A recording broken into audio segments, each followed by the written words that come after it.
This program contains content that may not be suitable for viewers under the age of 18. Viewer discretion is advised.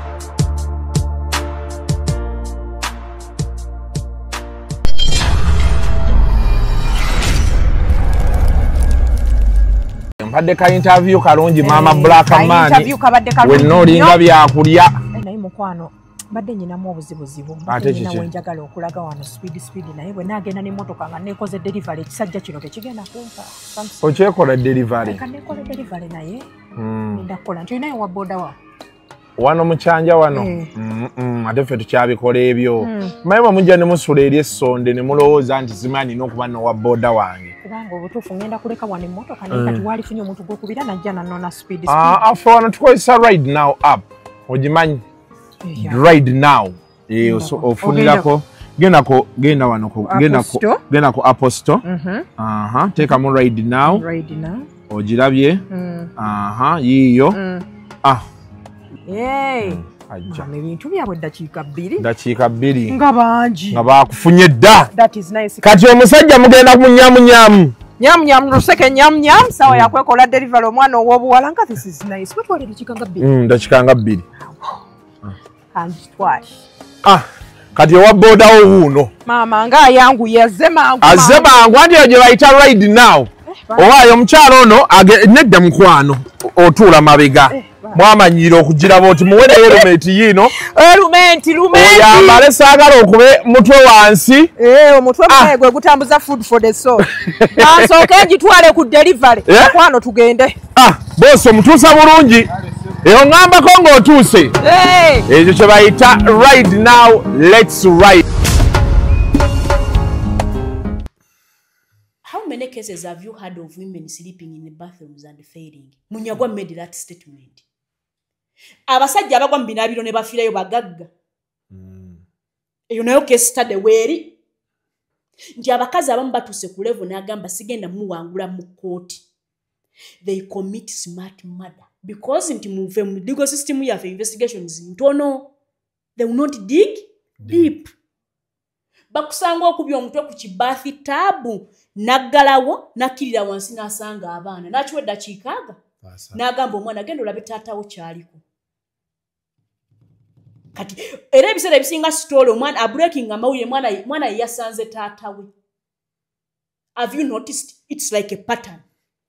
Kumbe babeera basemutte akusindika omukazi akeera nayiwa liquid soap nojja even a slight push like this jukira balance osobola giruzinga yene moment omutwe n'okuba ku bathtub bagusanga bathtub yayatise nga naawulya naye bata yatise eno gundi kasita yeekanga woyita nga yakiwa eddakiika aga 3 ng'akkirira ng'atuulaawo ye bannange gwe gundi genda olabe taatawo ali kuki kati omwana yajja adduka emisinde era abantu ababeerawo bagamba omwana yazadduka mama we yabadde kabalaza naye nga no one is counting for the 1 hour prior to your death. Awo nawo waliwo eri abasajja abeekebere kuwaffe abakazi otulaba kasuku onyiiza omukazi ng'omukwana wallahi naakusasula obanga kushuwa ojja kufuna obanga kushuwa nti ajja kireeta nsaba Katonda kitire mu kiro nga ngisobola bw'aba anyize ng'anyigidde ddala ku family division waliyo ekika ky'abasajja ababafumbirwa ebintu ebitategereka abasajja abalabika obulungi gye baali fayiro zaabwe empitirivu awo be bakaanye ebintu by'abakazi nabo gye bali abasajja n'asimba n'ogundi tukkaanye waliyo abakazi nga basinga abasajja ssente gye bali omwana avudde mu family ennundi bamusibirira ente zeebi n'akugwamu kati abo bo abakazi tebaseerera mu binaabiro oba baziira buziizi yadde yeebase n'aziira. Your home is more than just a space. It's a reflection of your style, your comfort, and your dreams. At Layout Interiors, we bring those dreams to life, crafting breathtaking interiors with the perfect balance of beauty and functionality. From indoor elegance to outdoor charm, we provide premium furniture pieces tailored to your taste. And because detail matters, our Deco collection features exquisite artwork, vases, plants, lighting, and storage solutions to complete your perfect space. Plus, with our exclusive fiber pots, we ensure lasting quality and timeless designs for modern living. Transform your home with Layout Interiors, the interiors of tomorrow. Visit us today at Bukoto Kira Road, next to Lighting City, opposite TMT. Call us now or visit our showroom to explore endless possibilities.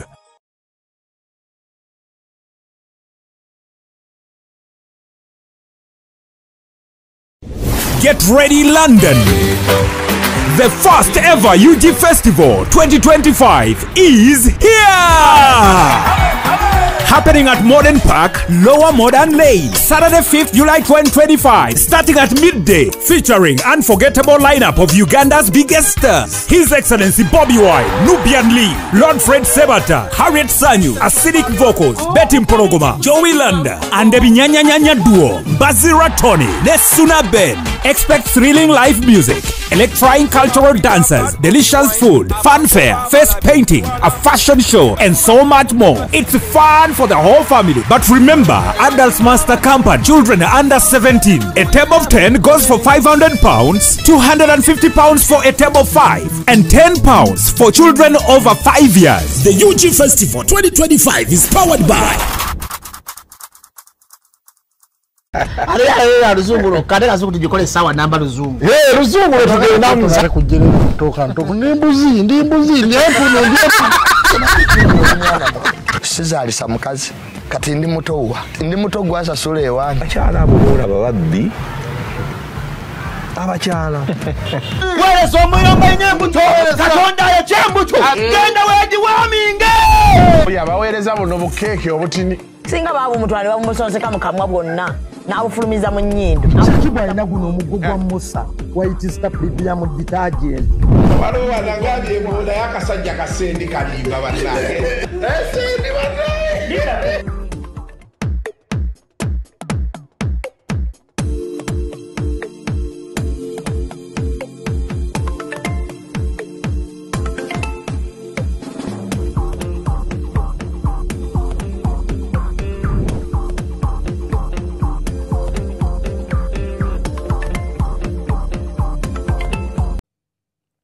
Welcome to yet another edition of Kasuku Live. It's a Tuesday. Yes, and Tuesday twagiteekawo once in a while tubeerenga tubeera ne Council Namutebi tusobole okuwayawayamu. Yes. Here and there. Tusanyusa okukulaba. Ngokusanga. Ogamba otya? Sina bigambo happy Heroes Day mwami kuko. Heroes Day awedde ka weekend akawanvu wakalabye. Ne kati toyina musajja wabadde wekka nga weebase oba watandika zaawe tokubaawe marketing ng'okyagitagaliramu. Cheap things are expensive. Nalabye movie ne bagamba being poor is expensive. There's a movie everybody is talking about. You've watched it, have not? Tegeko kaaba. Yeah. Omusajja alina script ndala nnyo. Oh my God. It's a story. Okay. Kale. Soko buze kuba tulaba n'abatuwuliriza. Assalamu alaikum wa rahmatullahi wa barakatuh. Mbalamusizaako nnyo basebo ne banyabo. Erinnya ndi muzukulu wa Gabunga Council Namutebi Sumaya. You my heroes by the way. Happy Heroes Day everyone. Happy belated Heroes Day. My hero for this year was Isaac Semakade Kimanze. Yes.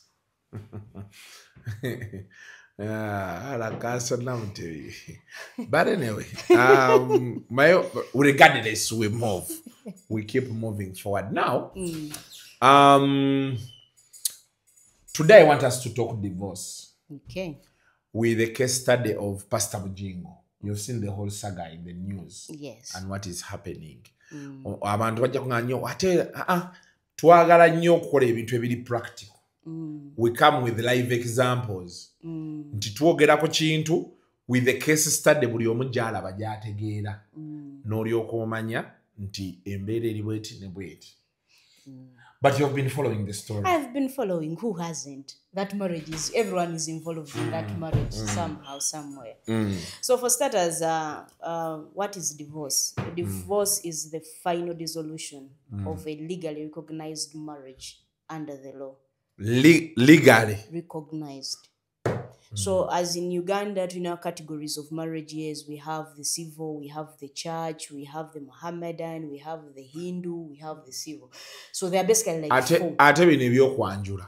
A customary marriage. Yes, they are recognized. Era kati oli mu bafumbo.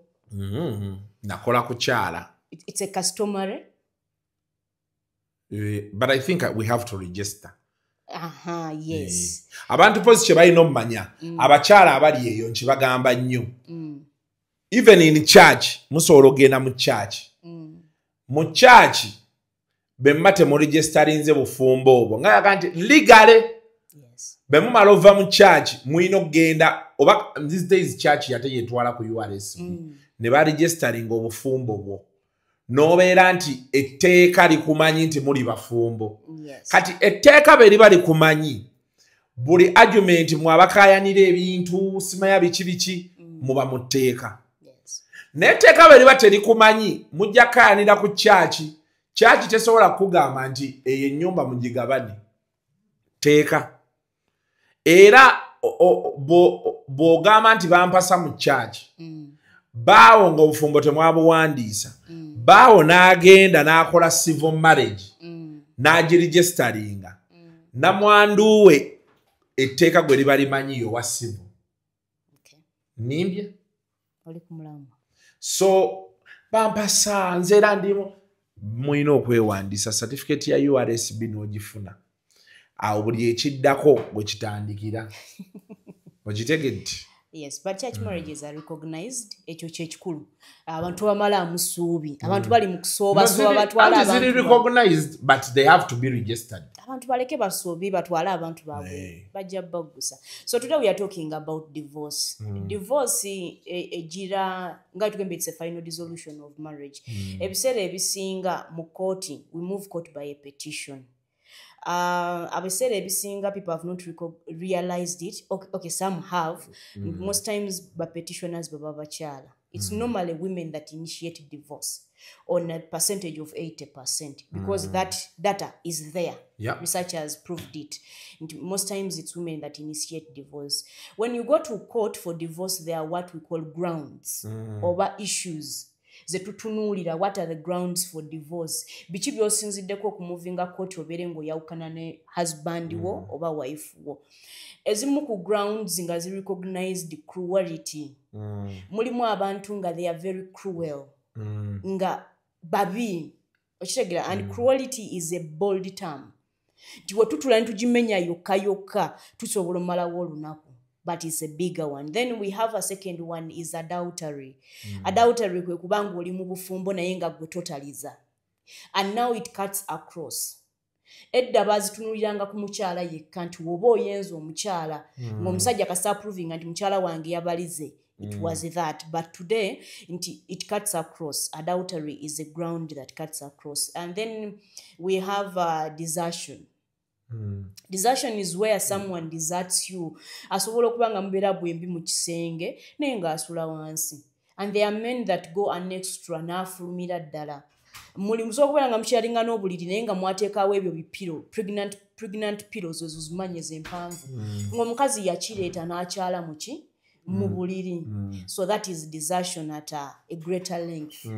Okubanga ovudde ku buvunaanyizibwa bwo ng'omukyala oba ng'omusajja. Abantu abasinga betumanyi they have marriages formality. Wafuluma wabweru bafumbo nnyo. We badda munda babiba balala. Kati we bajja mu kooti asobola okugamba ground yange for filing this divorce. You don't need all the three. Ne wobaako netya. Oli asobola okugamba ekindese mu kooti eno omusajja oyo yandizatinga. Kati ne tugenda mu definition what amounts to desertion by your case. Nannyonnyola. Tumaze omwaka tetwegatta. Thank you. Asula wansi nsula waggulu. Thank you. Ku buliri twateekako pile ezitwawula. Thank you. asula mu kisenge kiri nsula mu kisenge kino. That is desertion. Tebyetagana kwongerako. Then cruelty mulimu psychological torture, physical abuse n'ebirala. Mulimu omuntu kati kasuku oli mu busobozi obuleka akameze wakake emitwalo 10. Oba ko badde oleka. Nokera ku machano kasala mpaka ku 13. Mulimu abasajja nga kuba bwatyo.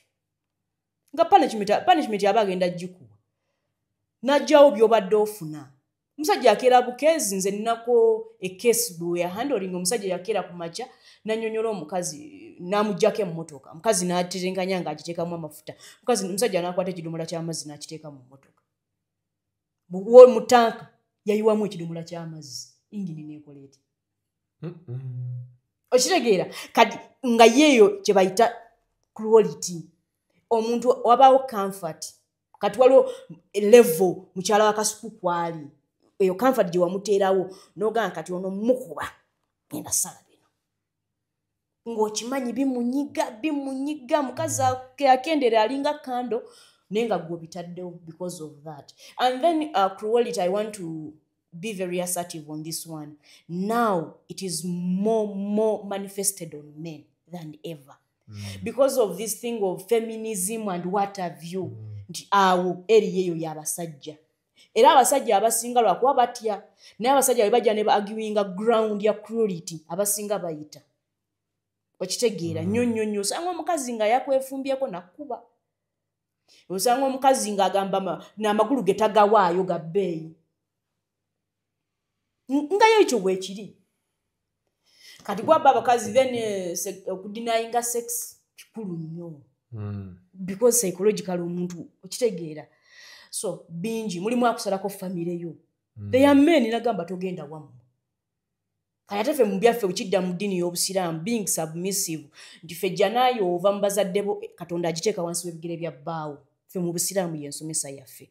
Kati omusajja mulimu abayina effugabbi. Nagamba namute because of that. Mama ona kubira embeera mbi nnyo nagamba you not going anywhere. Yukitegeera abasajja balina techniques z'okubonyaabonya gye bali. Mulimu abamma abantu emmere ewaka. Yes. Abasajja gye bali nga bavuga mu motoka manene bagagga nga omusubira okuba nga alina amagezi naye nga bannange baayawukana. N'asimbula ewaka nga talese wadde ebijanjaalo nti munoonye enku. N'agenda n'alya n'ajja ng'akulesa awo n'abaana abakazi n'obasanga mu mizikiti. N'omusanga ku church nga mukazi wa gundi era church ezimu zizibira ebintu bingi. Because of baba yala n'ebyo ebigrupu by'abafumbo. Abakazi gye batwala ebizibu byabwe n'osanga nga church era ekyovolanze mpaye ekiweebwayo nakkiriza ku lwezo ensonga. Because their families abakulembeze ba church abatuufu. Ensonga ezo we zijja. Basooka nga tebannabayita. Bamugamba ojja kujja buli wiiki okimenya n'ebijanjaalo kiro 10 n'ekino. Ate omusajja n'ajja n'akulaga n'atula n'abirya.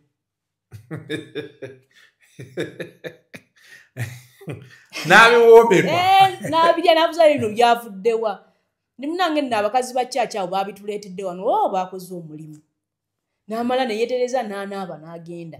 So ebyo byebimu ku kye bayita grounds for divorce. Bibaamu bingi. Nze mmenyezaako ebitono nti wojja they are arguables. Naye it extends. Kwa omuntu asobola okunnyonnyola ekimulese okukyawagana n'ono omusajja and you are overwhelmed. Sometime back mabamu even witchcraft and what have you, but now we have settled for those three. Yeah. Gwe bino byonoonya binoonyezaawo. Then from there when you move to court, divorce omaze ojjagiwinga, we are going to look at the bars to divorce. Biki ebigaana divorce okuyimirirawo wadde ogisabye. Mulimu ogenda kumuvinga court ninga mazima it cannot be given to you. For example, one of the grounds waina kye bayita condonation. Condonation kiva mu kigambo condoning something. Mulimu omuntu n'abeeraawo ne bamukuba n'akisimiyaringa. Ne bakuddamu ne bakukyabula n'okisimiyaringa. Omusajja yeebaka wansi ne weemaliriza. Oshegera omukazi akudinayinze sexy n'ogula sabbuuni wo. You condoning the act of desertion. Oshegera. So wojja n'ogamba I was deserted. Ne tukubuuza for how long? For 10 years. it is ebba mwe muli bafumbo. Oshegera, we cannot give you divorce on something that has been there for 10 years. Like, seriously? You can't tell us you've just realized that it can't work. Then you watch about connivance. Yes. To connive. People connive. How? Olina agamba, yenda nyende, tugende mukoti batute. Fenna twenze, adautale. Nenga mwakubye pulani. Mwanonyeze engeri gye mukivamu nga tekiriiwo. Naddala abagenda ku green card.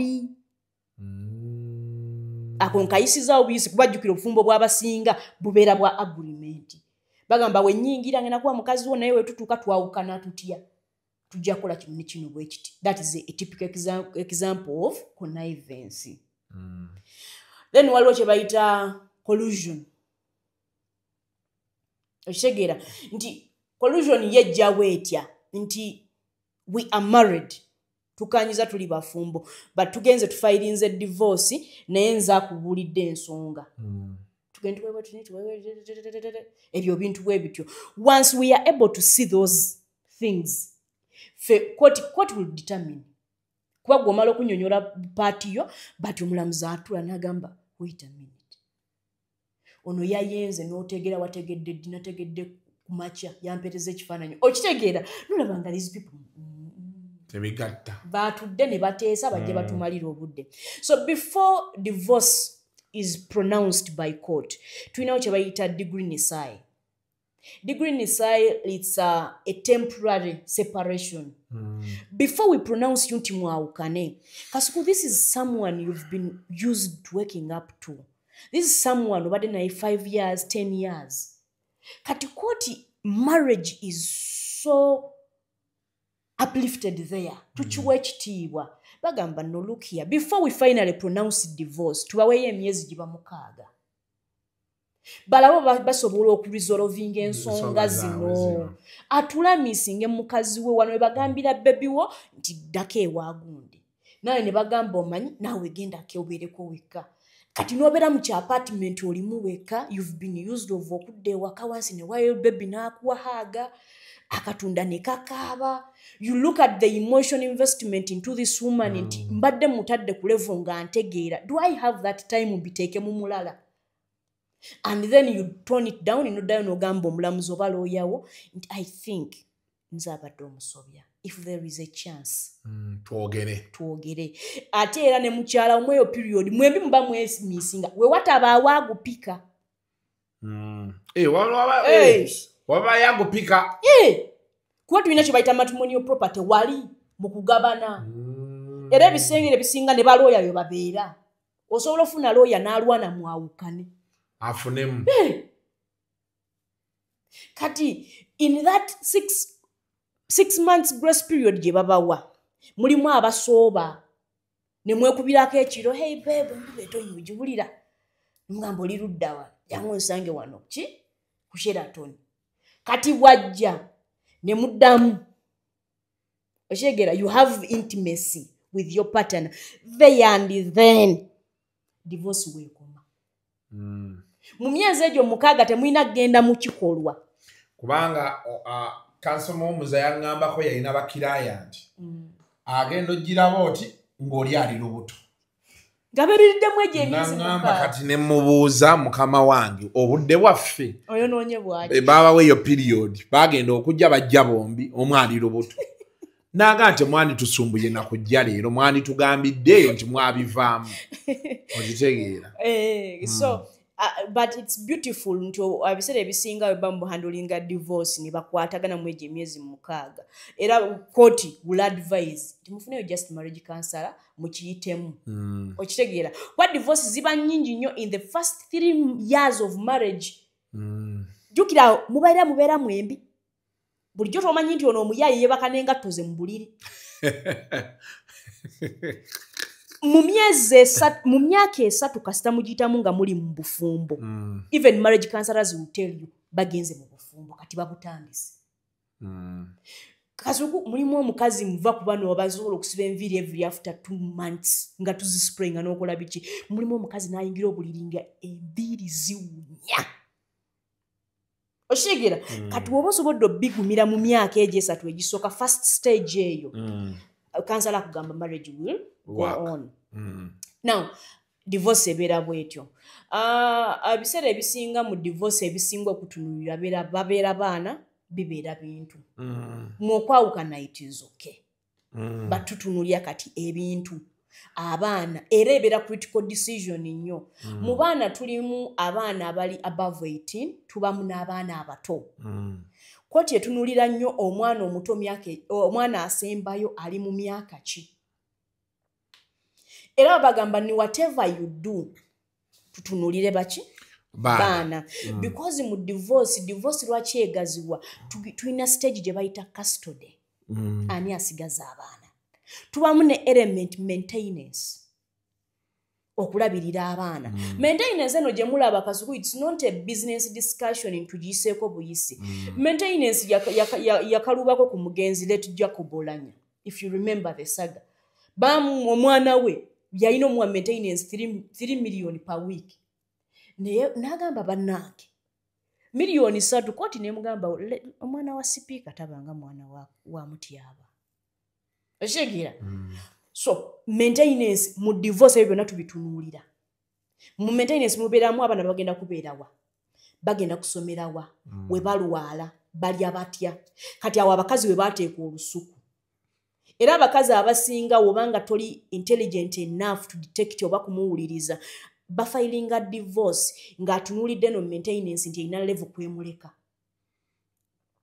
Ebiri abazungu eri batera okukola mbo child support. Buli mwaka sente bezi. Kati omukazi ogenda obbalawo noga nti bitwala egyo gyonna 10 omwana ali aki. Kati mu bazungu asobola ozikunyonyola obulungi Jimmy Fox yavayo n'azoogerako. Ebimu ku bimwavuwazza mu career ye yonna child support. Ne gundi ne Tyrese. Okitegeera. So naye waliwo basketball player yazikwata n'azibawala yazibalabalamu awo n'agamba paka ng'awezezza 10 oba 6 sente zizo nzibawadde kanzireyo nnoonye. Anti mulimu abantu mulimu omusajja watuuka nga ayagala kweyambula. Era mu divorce discussions ezo abasinga ng'oggyeko empulunguse entono abasajja abasinga asirika bw'ati omukazi n'ayogera omusajja n'avaamu ekigambo kimu kanso byonna byayogedde bituufu tukyanguya tutya ayagala maka nakyo ekirala ogenda olaba okitegeera nga yagamba nedda n'omulala akugezeeko namukasa. Oshegera. So mulimu abatuuka ku eyo level. So maintenance eba issue nene. Kyovola mwami Bujingo nti we ayawukana ne maama waffe Mami Teddy yaleka Bujingo yava maka. That is desertion. Because the divorce, I don't think it has been finalized. It has not been pronounced as yet. Now, Bujingo wasi tulengo yeze. Kuba bagamba yazitwalanga mu shifts. Na abulirayo. He deserted home. So this is your anti yazitwalanga mu shifts. It is on video. It is on video nga mjala Teddy achinyonyola nti yajjanga n'akimako. N'atwala. N'agenda n'amasuuti ge. Nadda kati mpaka lwe yakuba olukiiko namutayiika. N'ategeeza abaana kati ensonga zino we zituuze n'ayita ne pasita omusumba. Mukyala Teddy says these things, the videos are there and they are circulating now on TikTok. N'abagamba abaana bange nze ne maama wammwe wano we tukola ki? Wano we tukoma sikyasobola kubeera naye. Kati mu maintenance kooti byesooka okutunuya wadde temunnayawukana omukyala asigala mu maka n'abaana. Nga bulaba Teddy yasigala mu maka n'abaana. Lwadde oli eyafuluma. Ate obanga oli musajja ng'oli mugezi nga muli mu bintu bya divorce, what you don't want to lose, keep it close to you. Kano k'abasajja mwekka. If it ever hits you nga mugenda mu divorce, whatever you intend not to lose, keep it so close to you that when you walk out with it. Chichentegeza, if you intend not to lose your home, nga nawe ky'olina mu bulamu sigala mu maka. Kooti egenda okupronouncing decision ng'oli mu maka. Kati kizibu mu bizibu mweyo kooti decision okugamba Teddy afuluma amaka. Teddy mulamuzi asobola kikola. Bujingo weeraba. Ogwo baamuteeba. These are the mistakes men make. Mwepangulula mangu ne mufuna bwa apartment. Mwanguyirwa okgenda. Kati jjukira nze tugenda okgenda mu kooti nze nga ndi waka n'abaana. Nze sirina gye nzira. Ga nkukuba amaziga ga Nambwayo. Wenfukamira wensituka. Okitegeera? By the way, I love Nambwayo. She's my mentor kati mu by'okufukamira. So, choyagala, you hold it dear. And then, Bella explicit. Kubyogenda okukola n'ebyotagenda kukola. Mu maintenance order wali. Kasuku basobola okugatta ne bagamba ogenda kuwa omwana buli mwezi $7,000,000 n'obabuuza nkoko nzungu. Ngenda zijjawa. Oshegera? So, ebyo byonna tuli mu divorce. And lawyers do break these things down for these people. Only that some people just tend not to listen. Baba n'obusungu. Atuuka n'ebyana nga abaana abayita byana nze sagala kumanya olw'obusungu obwo. So from there tugenda ku custody. Most men are asking themselves a question. Mulimu abakazi nga amazima teyandisaanye kutwala custody ya mwana nga she's already a bad parent. Ngolede character ye ne reputation ye kino ekya mama kyote kirigwa. Custody tebasobola gipronouncingako nebirako mu docket y'omusajja. The truth is yes, custody can be pronounced in your favor. But it is dependent on how you plead or pray for it before court. Awo tugenda ku reputation. You put your reputation on the stand. N'ogamba oyanywa neerabira n'ewaka. Anywa ne mukima mu governor. Because there are women muno mu kibuga ng'anywa wallahi bawe nga n'ababbala bayina essimu ye bamupira ne bamugamba kima ekintu kyo. Abasajja we bali nga babiyitamu. N'asitula ekintu kye bamukubidde musajja atu n'asitula mu mmotoka n'agenda ng'amusesemedde buli wamu n'ateeka mu nnyumba. Ne bamuflashinga nga mu mmotoka okudda engulu. Kakati omuntu bw'atyo we tuba tuzimba generation eddako oba omwana, is she the best person okubeera ne custody? Nedda. Oba omusinzi. Naye abasajja batuukanga, men, by the way, I've come to appreciate, abasajja tebaswaza nnyo bakazi nga bakazi bwe tuswaza abasajja. Abasajja kasoba omuwaamu ekitiibwa, respect, ne royalty, a man will protect you through it all. Kati fata abakazi tufa nnyo ku mpulira gyaffe there and then. Nze mpulira wano siri happy. Is not evolving, is not what I thought he would be. Banne be yatandika nabo, look, Kasuku is doing great, gochali wano byokola nze sibitegeera. Akompealinga ku munno. Oshegera? So babileeta. Shia, yene tutabileeta nga tugenda later ki. Kajyawo nga bafaaki. Kujjukiza nti you are nothing. Oh wow. Oshegera? Kati custody, au bato ya custody wejira.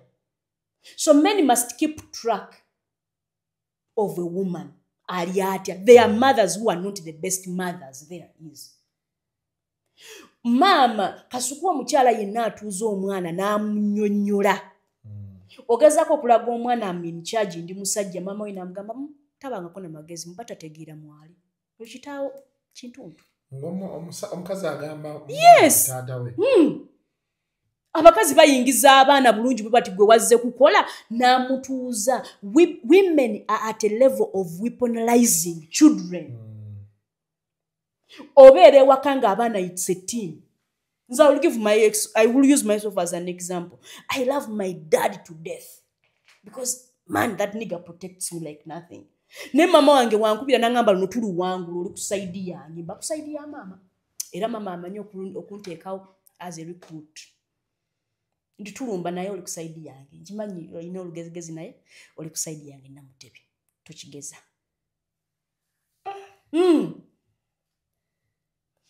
Kadi kituuka life becomes so real to that point. omukyala I don't know kiva kuki kitandikira eno nga twefuna kasuku mulimu omuntu ng'entegerayo togenda gisobola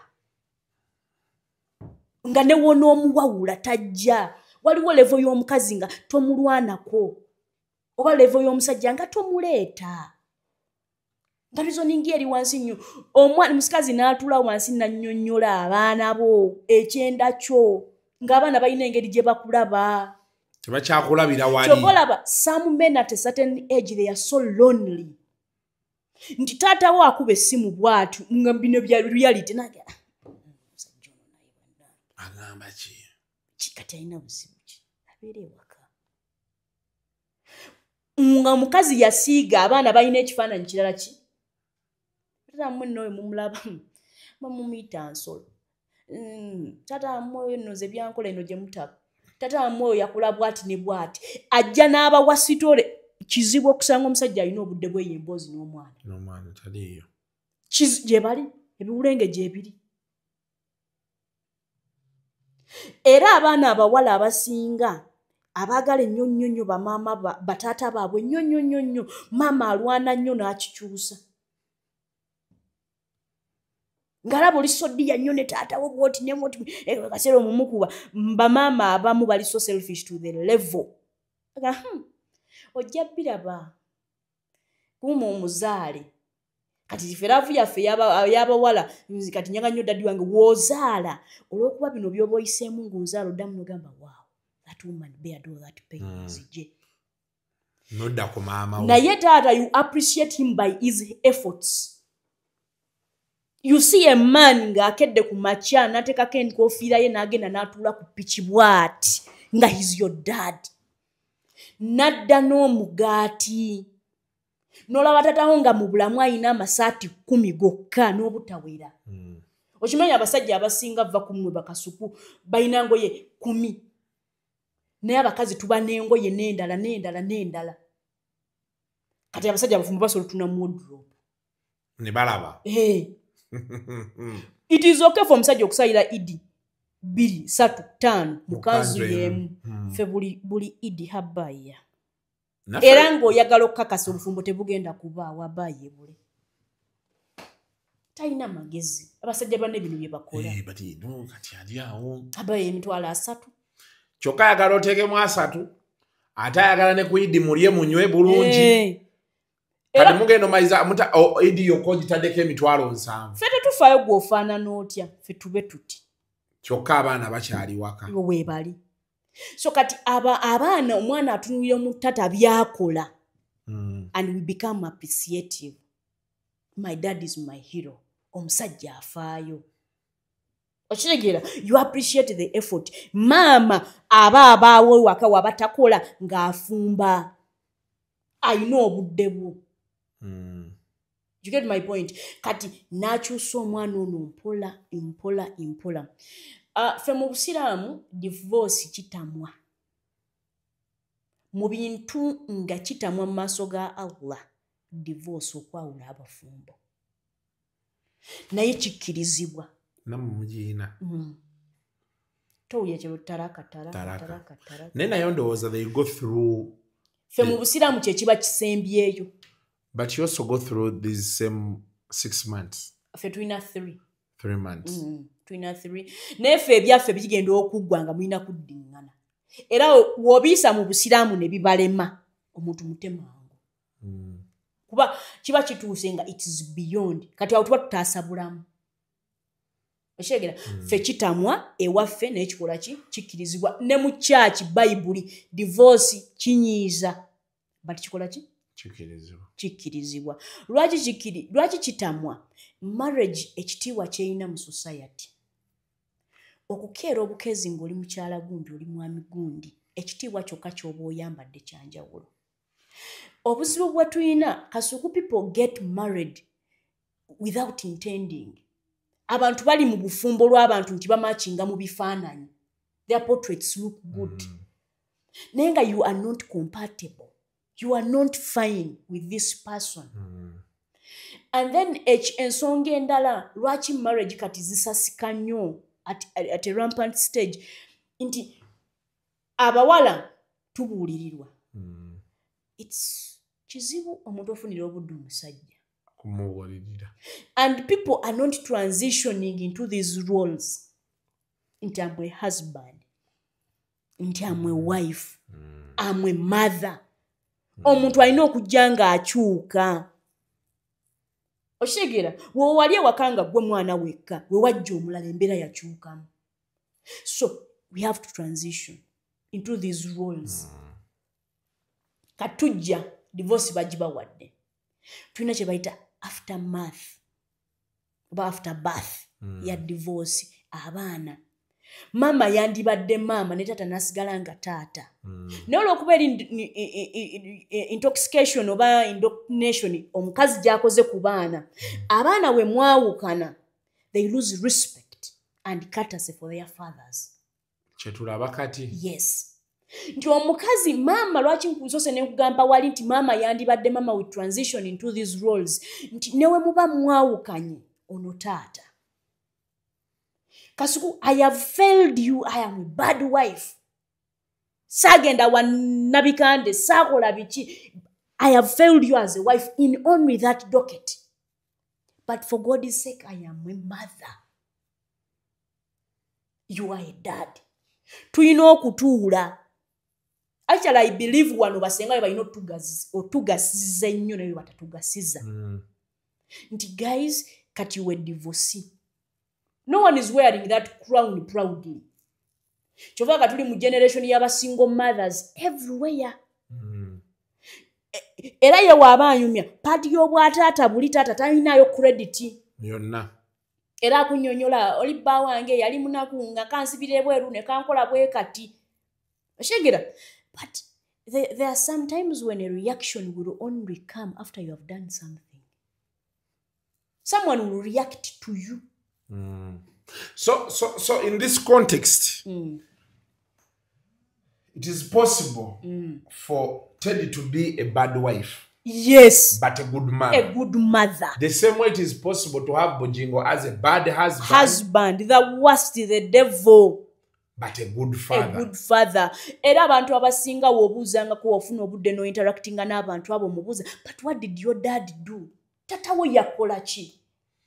So in this context, when we see Pastor Bujingo coming to talk about his children, it's a father heart speaking out. Machaja abantu amu tebagala yo party kujuwulira. Olwabiri what superseded. Kasukunga twawukana tombuya byengenda kusala konze nkusala ke ekigambo n'enkiwana amagulu n'enkyambaza n'engoye n'ekigamba tambula.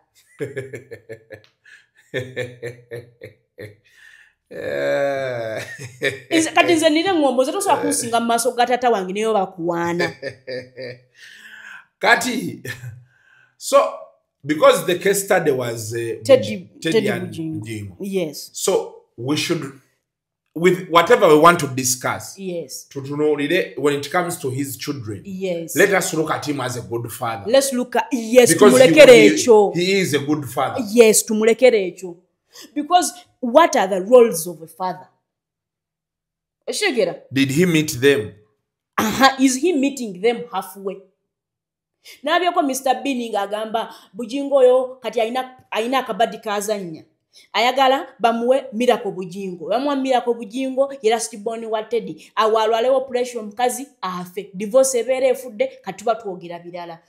Bean. Ewe tuwa discussing ensonga ng'erimu abaana. Tebugenda kucha Miracle Bujingo afuke mutabaniwo. This thing abakazi, they've made children fatherless nga batata bawewe bali. Boys have refused to transform into men because of mothers who want to play both roles. The father and mother role. It is impossible. Kasuku osanga Nicola asinga akaba ne Moana. You are so concerned in what is bugging Moana. You already amukwata wano ga, hey my princess, how are you? It's gonna be fine. Ochuke mugambe geza agamirira wo ojja meet after 5 minutes omugambe look here. It's okay to break down, but it's not, you should not make it a habit. Ebi bintu birekere kenzo oshegera omugambe look here, with the contenders stand out. Whatever issue you have, you sit, you talk about it. Togenda kungamba nti muwana kubi.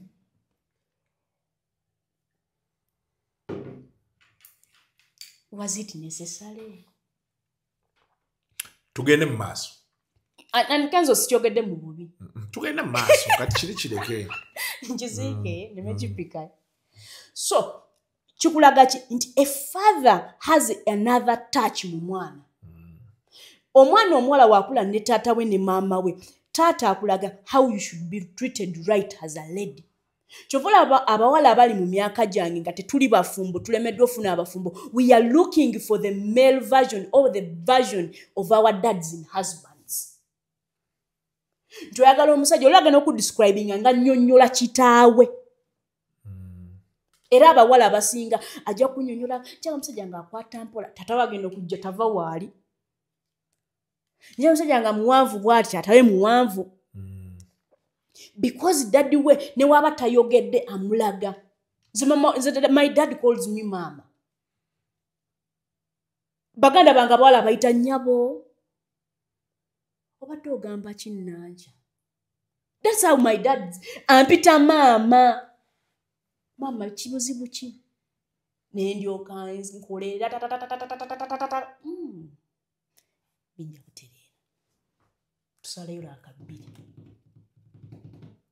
Oshegera kati ate wajja kubalenzi amugamba buzibu ki eddobozo lyawe lichukiddewo buzibu ki mwatuse mutyawo kati gwe n'osalawo otya kyekyabadde kisinga okiba kyabadde kisinga kiyimirireko so n'aba ne decision making structure.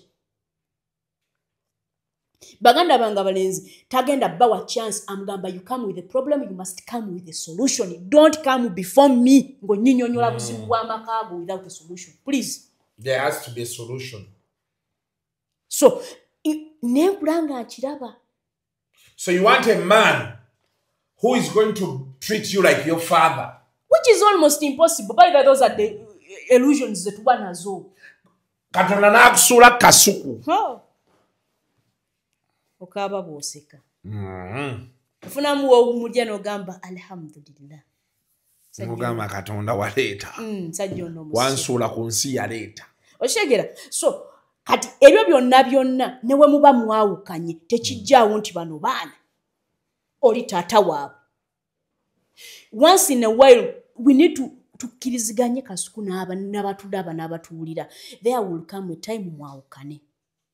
When muba mukituuseeko, how do you handle that? Until when we are able to sit down to kanye, there is someone more important than my ego, my pride, ye mwana ono.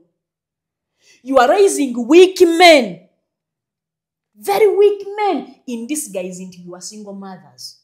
Nga batata babwe gye bali. Ninako abakazi bemmanyi abasukka mu abiri nga baabika batata babaana nga gye bali. Natuuza omwana abadde amubuuza daddy. What happened to daddy? Omukazi n'amugamba nkulayirira nga ntya Katonda kitaawe yafa n'ebijja enkuba n'ebitwala.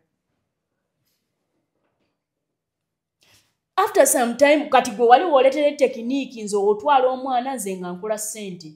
Watuuka ku university nga nze muwe mmotoka. Nga gwe okompasetingawo. But tutunulire ku taata nga taata oyo muvuzi wa ppiki. Nga asobola kuzimba kisenge kimu bwe kiteze ennyumba za mwamba. Ebisenge 3 mu bulamu kyagenda okukola. Kabateka wedde. Kasuku wafa. Kabateka wedde. Because Kasuku, there is sometimes even when hard work doesn't meet success. I know. Obwavu kiseera. Obwavu si bulwadde nti ngenda bukusiiga. Mwavu naye taata. Mulekere ekyo. Agamba omwana ekyo kiteeke wansi. Agamba omwana nedda temuve waka. Muwulirize maama wammwe. Bamama batono nnyo abagamba abaana muwulirize taata wammwe. Olaba osobola okudda ewaka nga abaana baaganye okukola homework. Nga lutalo luli awo. Nga maama we basimbye ekikunteri kola homework. ne bagiwulira ng'etokotejja ku gate n'abagamba Daddy azze. I have gotten my relief. Mudu n'ekyukirawo buli muntu n'amanya nti nga tokyogedde nako tebakikugambye nako ne bakola homework kye bayita a father figure. You get my point. Nze bannange basingle mother nezo campaign zammwe. And where are we losing this thing from? Abantu betadde mu bino ebintu bya feminism ne babidilutinga nnyo concept nebula. Ababijjo bitusomesa tebabitegeera ne babiwa abantu nga sibetegefu birisivinga nezidde okunywa. It has gotten to a point so bad nti kati oli walaba nga divorce tagenda kuwangula. Women have resorted to murdering people. I will give you a vivid example. Kasuku Josura waliyo Taylors. Mukyala we bisere bisinga si yakusinga bere waka. Mukyala wale kayingide kinabiro mu lunaku emirundi 10. Touch here, make here. Emirundi 10 nga tamanyi. Gobere eno. You rarely use that bathroom oyizo kuba kikozesa emirundi ng'ebiri esatu olunaku. How many cases have you heard of women sleeping in the bathrooms and failing? Munyagwa made that statement. Abasajja abagwa mu binabiro ne bafiirayo bagagga. Eyo nayo case study weeri.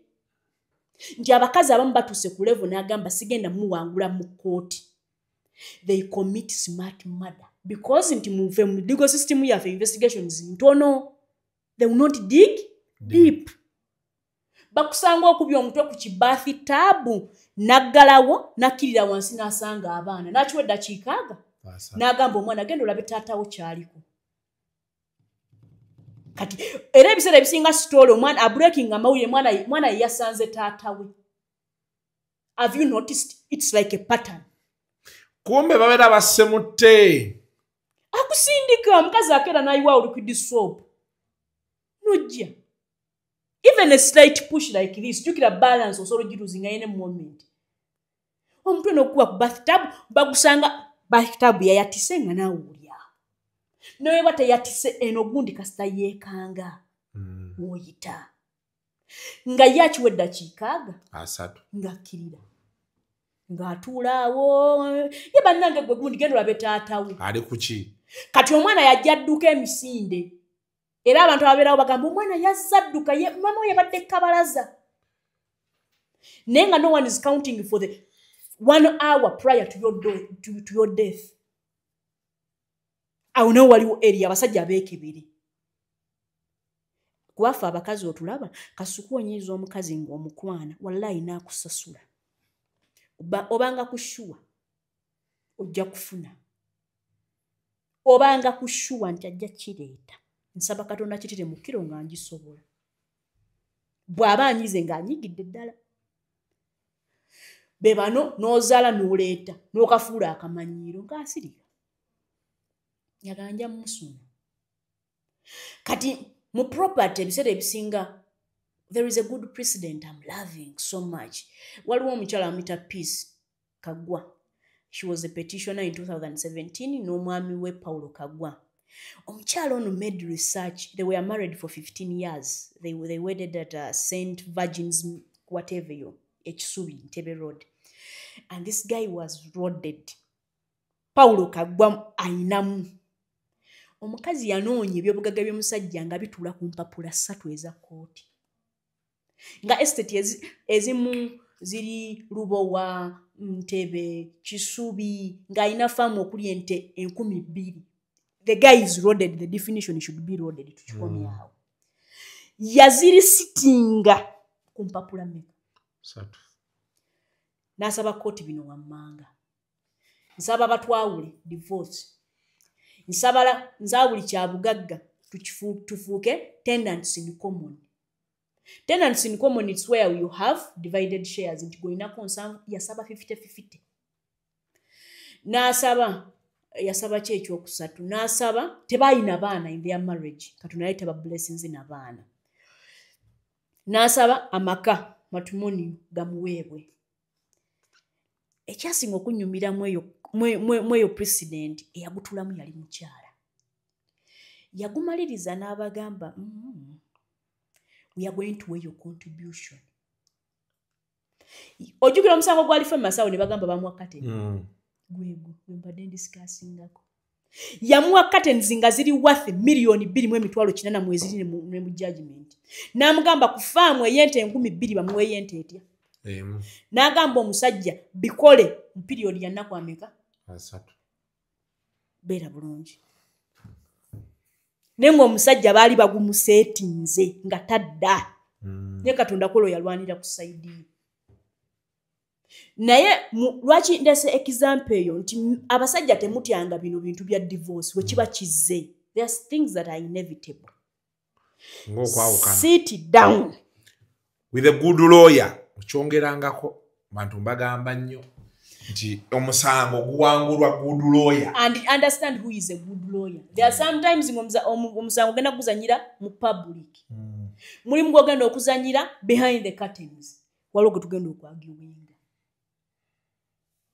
oshegera so that man survived ndinewe bagenda ku appeal that can't be changed kuba kati amateeka agafuga divorce oba okwawukana kati gali simple tewakyaliwo byatugabana tutunuulira amaanyi go by'otaddeko contribution yo omuntu agenda kusanga ne estate yo erimu akawumbi kamu 2 olwokuba ye yaleetamu amagulu n'abaana kati okitegeera kuba bakazi ku contribution yaffe I'm not downplaying women's roles there are women that are doing marvelous but waliwo abo abatuttira ekitiibwa n'ensa ng'omutunuliro laamu bibubbi ngate mumalirivu so ekitegeeza kati divorce sinti buli agenda mu divorce bamuwataanaataana tekikyaliyo balina omubuuza contribution yono ekitegeeza ne bojja nti nze mbadde nazaala kati abakazi webafunira wali ka maintenance era wabigatagattamu nga tagenda kukuba maintenance na custody bikyobe ng'osigala omupikirira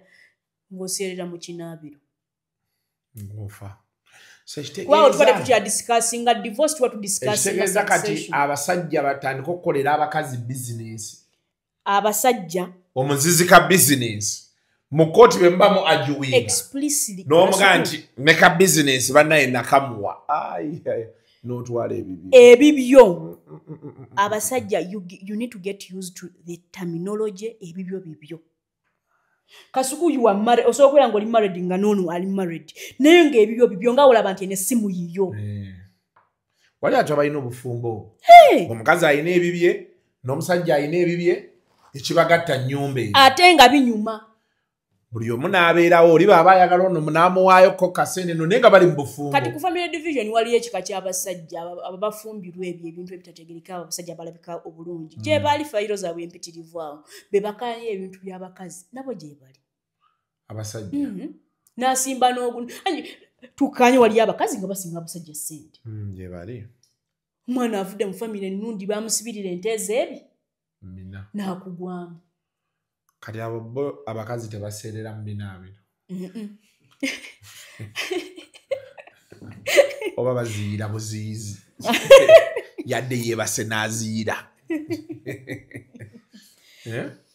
so marriage efuuse tricky marriage is I think the first saviour of marriage was your family waliwo biirwe ye yajja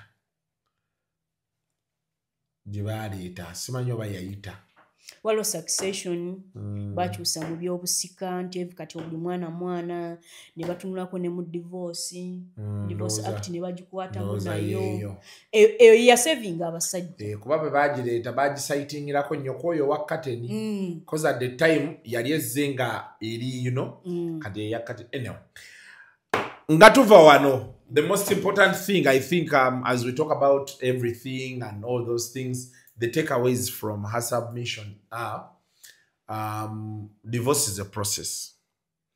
Grounds divorce kweva bazikuwadde. Naye n'atulaga nti byonna nga bimaze okubeerawo. Tulina okwawula between a bad husband and a good father. There are people who are really bad husbands but good fathers. Yes. So you wouldn't want to deny the child the chance to have their father or mother because they were a bad wife or a bad husband. Naye nze kye njogamba abantu egisinga emirundi egisinga nti I'm a big supporter of if it's not working, walk away. Yeah. Okwewala okuseerera mu kinaabiro n'okuziira. But tulwane nnyo naddala abaana be babeeramu. Tulwane nnyo laba nti we make things work. Kasuku bw'onoobeera taata. Kasuku olina ebintu bye wakola 10 years back or 15 ng'olwayo tosobola. Kati bw'oba oli maama towemula. A mother walks away mama n'abeera n'ekintu kye nagamba ye mutaata w'abaana bange. Nene mawulire stories za family ziveemu. Tugenda kikola tutya ekyo. I know nga boogambe balooya abamu a good lawyer oluusi omusanga guzanyira mu public oluusi ne baguwoleza mu court oluusi behind the curtains. So some use it as mu public but kigenda to affecting nnyo maaso eyo. For whatever you do omuntu yenna nze ngamba nnyo abantu alina embaga temuli bubeezi bafumbo. Omukazi ow'omusajja yemukkiriza ne mweyambula babiri ne mwegatta. There is no reason why we even have to know. Kitegeera nze ntandikira eno ku bakyali bange oli ajja nagaya ekiwala nakirya n'omugana tekikoti saagala biwulira. Nze nina emboozi zennyumya ekiwala kirina amabi nakirina ki naye sitera nnyo ku entertaininga mboozi za ekiwala nakiridde. Okitegedde? Yeah. Sitera nnyo zi entertaininga lwaki? Because olina okubaako you know, yes nti ono omuwala akkiriza kweyambulidde waliwo ekintu you know, for you as you oba okitegeera. So it's weird nga someone has to tell you Namutebi omuyaye yangambye yakulidde. You imagine what you know, you understand. So that is as far as I start. So kati ate nekijja paka eno abantu besitamanyi tuba tuli mawulire tugaagala tugakola because well that is our livelihood. But most times I tell them, if you can't sit without coming to the papers, without coming to the media, find a way of sorting your issues. The best example now is this, that now the man wants to see his children, he feels maybe he needs them for whatever reason. But now the public is in the middle of the debate. Tuchiriko. Ekyo kitegeeza ne bandi badde baagala ba meeting babiri. Waliwo abayingira olutalo ne balu investinga namu. Wabagamba nga balina beebuuzaako. So the hindrance is to, you know, him being a good dad and this being a good mother, reuniting with the kids and what becomes kind of hard. So, kale, nenga tuyanziza nnyo. Kanso Namutebi osobola omufuna ku social media kwali. Ne ku namba yange yesimu. Ne ku namba yesimu eriki? 0759 36 10 74. Abakozeeko naye bamumanyi. Amanyi okuggala emisango ne guggwa. Yes. Mu public, mu court, ne mabega. Should we say that? I don't know baba bakirizo byogere ebyo, but yeah. So that is what's up. Tujja kunonyayo olunaku olwatudde mu meeting. Bw'oba tomulabe ku Tuesday no, kitegeeza tetwasobodde. Naye tujja mula Tuesday kola ki? Bw'otyo ewatta electoral petition yange wankola bubi. Tugenda mu byokulonda nti bamanyi nti waliwo emisango egyo ebyokulonda nga musango. An election offense. Tugenda byogerako obululu nga busembedde. Naye watyawa politics. Tujja kwogera ne electoral commission sponsoring a share. Watyawa politics wannange. Until next time. Mubeere bulungi mweraba. The views expressed on Kasuku Live do not reflect those of the host, producers, or management. They are solely of individuals providing them and do not represent or reflect the official policy or position of this YouTube channel.